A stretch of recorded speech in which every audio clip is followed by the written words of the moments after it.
London. The last time UFC lightweight Stevie Ray shared a mat with Kajan Johnson, it was 3 years ago in Montreal, when they ran into each other at the host hotel this week for UFC Fight Night 127. It was the kind of pleasant conversation you'd expect from two colleagues bonded by sweat and reunited in a new locale. Johnson, the 1st of November 22 MMA 3-1 UFC, spoke about his latest venture outside the cage, Project Spearhead, which aims to organize fighters so they can collectively bargain with the UFC. They found out they both used cannabidiol to ease the pain from hard training sessions.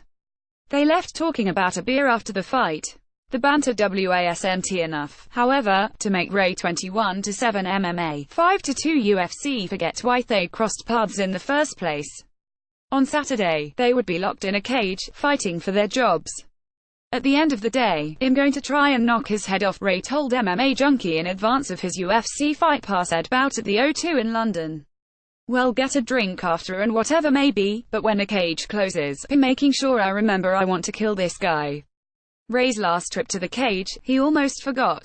His opponent, UFC commentator and fighter Paul Felder, had lost his father 1 week prior to training camp for their bout at UFC Fight Night 113. Ray's sympathy dulled his violent impulses, and before he could snap out of it, Felder knocked him out with an elbow. On top of that, Ray had gambled for a better contract with the UFC, fighting out his previous deal. With a loss, he sat inactive for the rest of this past year. This time around, Ray vows no personal history will stand between him and victory. I'm making sure I'm going in there with this mindset that I'm going to try and kill you, and I'm looking to make a statement, he said. I'm letting my frustration out these past 7 months. Then after it, we can be friends again.